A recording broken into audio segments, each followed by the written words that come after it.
PP Agwani अॻूणे सूबाई वज़ीर शर्जील इनाम मेमून पारां ईंदड़ आम चूंडुनि में कराची हैदराबाद में 95% सीटूं खणण जी दावा कई वई आहे। हैदराबाद में प्रेस कॉन्फ्रेंस कंदे शर्जील इनाम मेमून चयो त मुल्क में 8 फरवरी ते आम चूंडूं आहिनि।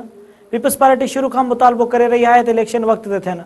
बिलावल भुट्टो ज़रदारी अॻी चयो हो त इलेक्शन में देर जे हवाले सां को कंप्रोमाइज़ न आहे।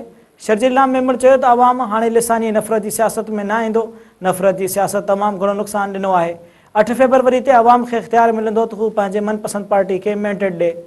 हुन चयो त पीटीआई जो अॻूणो चेयरमैन पंहिंजी करतूतनि जे करे जेल में आहे। नून लीग वटि पंहिंजो कुझु बि न आहे। नून लीग इंतज़ार में आहे त पीपी जंहिंखे टिकट न ॾे उनखे उम्मीदवार बणायो। शर्जील इनाम मेमून चयो त हिकु सियासी पार्टी मुल्क अंदरि नफ़रत खां सवाइ कुझु नथी चाहे। पीपल्स पार्टी पाकिस्तान में ख़ुशहाली चाहे थी। अवाम शऊर सां गॾु पीपल्स पार्टी खे कामयाबु कंदो। पीपल्स पार्टी खां सवाइ का बि जमात इलेक्शन जी हिमायत में न आहे। शर्जील इनाम मेमून जो चवणु हो त मुंहिंजे तक में 14,000 घर ठही रहिया आहिनि। ग़रीब ऐं झुपड़ियुनि में रहण वारनि खे पंहिंजी ज़मीन ऐं घर में आहिनि। पीपल्स पार्टी ग़रीब औरतुनि खे घरनि जा मालिकाना हक़ ॾेई रही आहे। शर्जील इनाम मेमून चयो त बिलावल भुट्टो ज़रदारी जो विज़न सिंध हुकूमत पूरो कयो। पीपल्स पार्टी मुल्क जी तरक़ी ऐं ख़ुशहाली चाहे थी। अवाम हाणे लिसानी ऐं नफ़रत जी सियासत में न ईंदो। पीपल्स पार्टी जी सोच रही आहे त इंतकाम जी सियासत खे कीअं ख़तमु कजे।